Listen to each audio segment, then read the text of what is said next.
Olá pessoal, sejam bem-vindos a mais um planejamento de aula do nono ano, né? Que nós vamos falar hoje sobre estação meteorológica, continuar, né? O conteúdo de estação meteorológica, certo? Eu sou o Rodrigo, homem branco, cabelos e olhos castanhos claros. Estou vestindo uma camiseta xadrez, uma camisa de manga longa xadrez, com uma calça jeans azul, certo? Então bora lá começar essa aula já lá pelo cronograma, olha lá. Nós estamos aqui na semana 3, pessoal, no cronograma, e ela é a partir do dia 28/4. E vamos abordar as aulas 3 e 4, 5 e 6 do nono ano, né? A semana 4 vamos voltar com o ensino médio e na semana 5 retornaremos com o nono ano nas aulas seguintes. E as aulas aqui, o objetivo do nosso planejamento de aula é o quê? É elaborar esse plano das aulas 3 a 6 do nono ano para identificar esses possíveis desafios que a gente possa encontrar ao dar as aulas, né? E selecionar estratégias tanto pedagógicas quanto didáticas, para que vocês possam ter ferramentas, estarem munidos, né, para ministrar a aula com maior segurança, maior tranquilidade possível, certo? E embaixo são os objetivos das aulas, né? Então nós temos 2 objetivos das aulas nesse slide também. Em cima vai ser o objetivo do planejamento, sempre vai ser isso. E embaixo vai ser o objetivo das aulas 3 e 4, aulas 5 e 6, certo? E aí nós temos a nossa capa do material digital.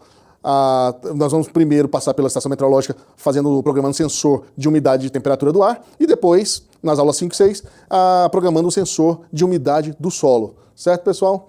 E aí nós temos também no próximo slide o escopo sequência, que a gente faz sempre um recortezinho para ilustrar o que o escopo sequência está dizendo para vocês fazerem essa comparação. Inclusive, clica no link ali ao lado que vocês vão ter acesso ao escopo sequência do nono ano também.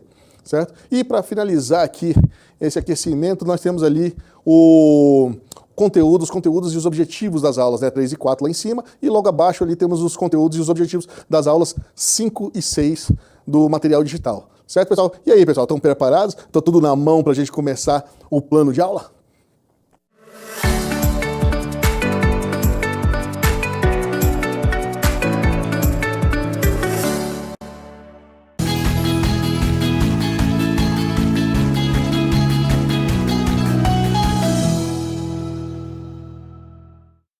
Então, pessoal, vamos direto lá no foco do conteúdo das aulas 3 e 4, com os slides 3 e 4 também.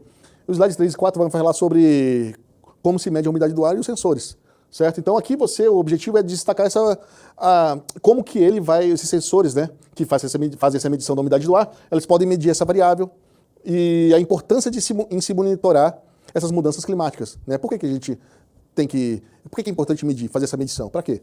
Certo? E aí lance uma discussão inicial, umas perguntas engajantes para eles, para despertar curiosidade, como se eles já perceberam como o ar fica mais seco em determinadas épocas do tempo, né? Se eles perceberam e se isso aí vai impactar na nossa saúde, no nosso bem-estar dentro do ambiente, certo? E aí você, depois de ter uma discussãozinha e coletar o que eles acham, as respostas das perguntas, você pede para eles assistirem o vídeo do slide 4, que vai falar sobre o tempo, certo? Vai explicar sobre como os sensores fazem essa medição, como que é feita a medição do tempo no clima nas estações meteorológicas, ok? E aí você faz um pequeno debate reflexivo, né, para não deixar essa teoria toda solta, você já amarra com um debatezinho rápido para eles exporem os seus pensamentos, suas ideias, o que eles acharam, certo? Sobre o uso dessas tecnologias na previsão do tempo. Propõe atividade para eles, né, pensar em soluções tecnológicas para ajudar nessa aferição do tempo, né, nessa medição do clima, certo? Ver se eles têm alguma sugestão. E aí relaciona a robótica educacional, né, com a criação de estações meteorológicas simples, né, na escola, que é justamente o que a gente está fazendo nesse conjunto de aulas do nono ano, né, nesse bimestre. Depois disso, vamos direto para dos slides 5 a 7, falar sobre os sensores, né, no caso da HT11, né, e o desafio aqui vai ser o quê? Transformar esse conteúdo bem denso, né, para eles saberem como funciona o sensor, que é esse azulzinho aí do slide, certo? E para transformar isso de uma maneira mais suave, mais tranquila, mais prazerosa para eles aprenderem, certo? Então a gente tem algumas sugestões aqui, que é, enquanto vocês estão explicando sobre o sensor, né, o que ele faz, qual a sua função, onde tem, quais são as partes do sensor lá fisicamente, eles estão mexendo nesse sensor. Então, peguem os kits e distribuem os kits já para os alunos. Claro que, organizadamente, vocês vão lá, separem os grupos de 3 a 5 alunos, deem kit para cada um. A gente sugere para dar o mesmo kit para o mesmo grupo sempre, né, para ajudar nessa organização, para não perder peça, para saber qual kit que estragou, qual grupo que está usando bem ou não, entendeu? E também para fazer esse controle prévio, né? Vocês têm que fazer esse controle prévio antes da aula começar, para saber se tem os kits suficientes, para quando. Vocês podem variar o grupo também, né? Se não tiver kit suficiente para 3 a 5 alunos na sala, vocês ou aumentam a quantidade de pessoas no grupo, ou diminui, ok? E aí também, se você não tiver nenhum kit, o que você faz? Você faz a modelagem, ou seja, a explicação apenas, né? Explica no telão para eles, mostrando o kit, pode ser um objeto em 3D na tela, ou então você faz um modelo do bem simples, não precisa ser uma coisa específica, assim, muito detalhada não. Bem simples do DHT11 e fala para eles encaixarem, faz tipo um quebra-cabeça, um joguinho, né, para eles, certo? E aí vocês conseguem fazer com que essa aula seja bastante significativa e que eles aprendam bastante, né, a respeito do sensor de umidade do ar e temperatura, certo? Aí, explicado sobre o sensor, vamos para do 8 a 12, o slide 8 a 12 do material digital, que vai falar sobre aplicações e importância, né, desses sensores, e no DHT11 também, no monitoramento ambiental, né, na agricultura, no ambiente, né. E aí a gente traz aqui para vocês, né, uma sugestão, né, de dividir a turma em 3 grupos, e cada grupo você dá um tema, né, um grupo você dá aplicações em monitoramento ambiental. O grupo 2, aplicações em sistemas de controle automático. O grupo 3, descobrir a importância de temperatura e a umidade relativa do ar. E aí você deixa que eles façam as pesquisas, pode ser no computador, digitalmente, ou se vocês quiserem trazer artigos que falem sobre esse assunto, podem dar um artigo físico para eles pesquisarem e passam por uma cartolina, ou eles fazem uma apresentaçãozinha no PowerPoint, sem problema algum, ok?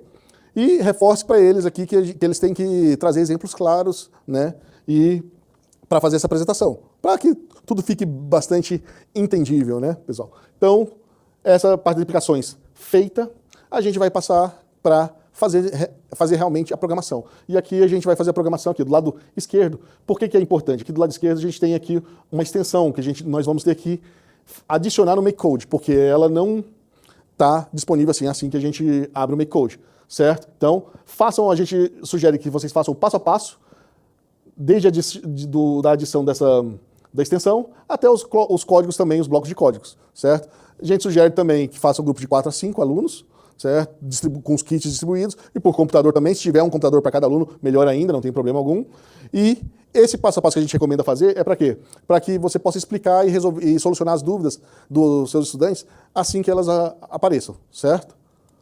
E aí, do slide 15 a 21, continuando ali, a gente só deixa ressalta aqui que é importante vocês perceberem no material digital que a gente traz ferramentas para ajudar vocês, ou seja, essas letras de cores azul, laranja, cores diferentes, ressaltadas, são justamente as cores que vão estar na caixa de ferramenta aqui do MakeCode. Então, tudo para ajudar vocês a encontrar aonde estão os blocos, né, cada bloco de programação, certo? Então, para deixar tudo mais fácil para vocês. Certo, pessoal? Então, vamos agora com as nossas atividades interativas, pessoal?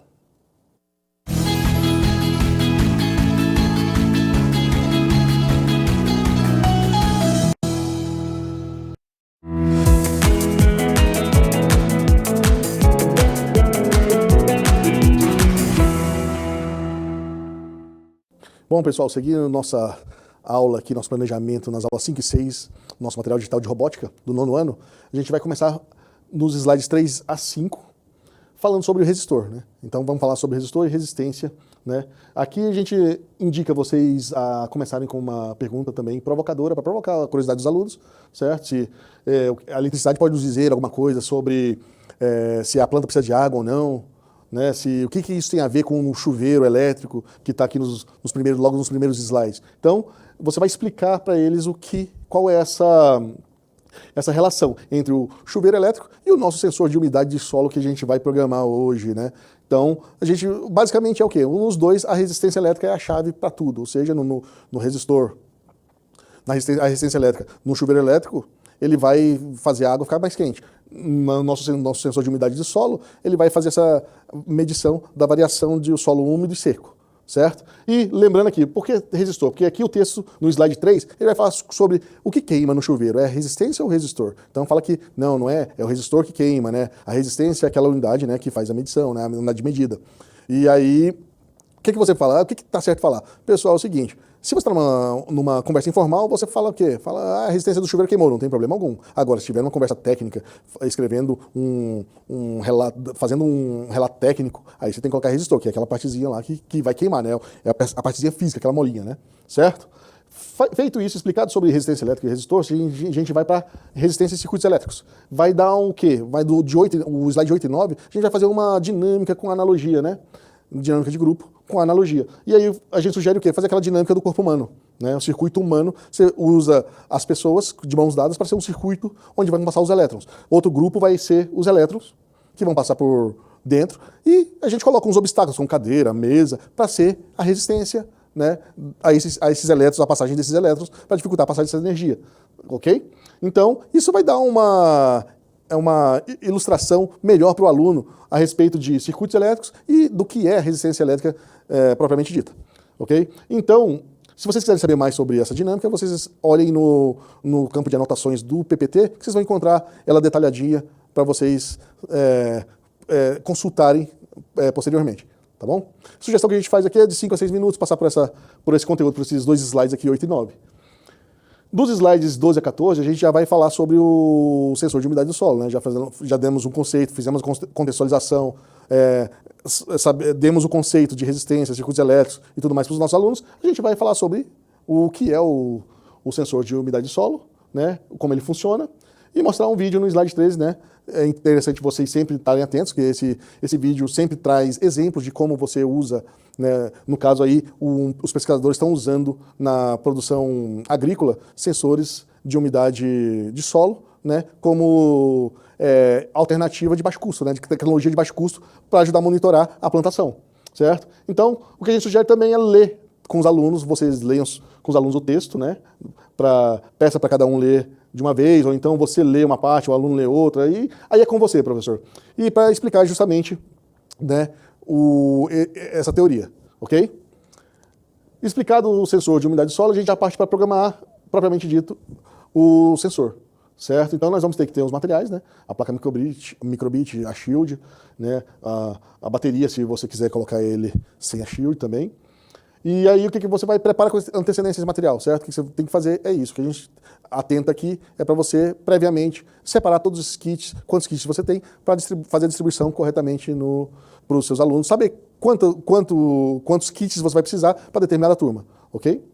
E também não esquecer de falar para os alunos, né, os estudantes, eles entrarem no MakeCode pela Sala do Futuro, para fazer o login, né, com o e-mail institucional, para que ele possa salvar a programação dele também. E não se esqueçam de entregue sempre o kit para o mesmo aluno. Também elejam um aluno para ser o monitor lá tecnológico, para fazer essa entrega do kit para o seu grupo e a coleta também, certo? Para você ter um pouco menos de trabalho na hora de conferir, né? Ficar mais fácil e perder menos peça. E aí, depois de explicar tudo isso, a gente passa o quê? Vai para na prática, que são dos slides 15 a 23, sobre variáveis e suas condições, né? A gente vai fazer a programação das variáveis e suas condicionais, certo? Aqui a gente sugere a fazer o quê? Passo a passo, com o seu aluno lá fazendo código, você projeta o código lá no telão, se você tiver, faz o passo a passo com o aluno e você vai explicando cada código, o que você está fazendo e solucionando as dúvidas que surgirem por esse caminho, ok? Se você não tiver o data show, não puder colocar num telão, não tem problema, professor, vocês podem fazer o quê? Fazer de outra maneira, disponibilizar o passo a passo do material digital, que está tudo explicadinho aqui, inclusive com as cores das categorias aqui onde você vai encontrar os blocos, para os alunos irem fazendo. Claro que aí você vai circulando para sanar as dúvidas que aparecerem dos alunos. E para verificar, né, se eles realmente estão entendendo o código ou estão só copiando, porque o interessante é eles entenderem o que estão fazendo, certo? E nós estamos terminando essa aula.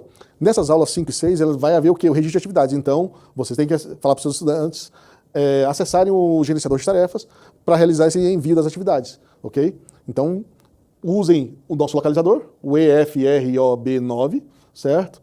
E sigam o passo a passo aqui do slide para que eles possam fazer essa entrega das atividades, certo? Se você tiver dúvida como fazer para enviar as atividades, o que faz? Peça para eles entrarem na nossa playlist aqui de orientações adicionais, que vai ter lá um passo a passo explicando tudinho certinho para facilitar, ok? E aí nós deixamos aqui o material de apoio e a nossa pesquisa de opinião na tela, né, para vocês acessarem e tirarem qualquer dúvida que tiver. E o QR Code ali para vocês fazerem a pesquisa de satisfação do nosso planejamento de aula. Ok, pessoal? Eu fico por aqui. Até a próxima.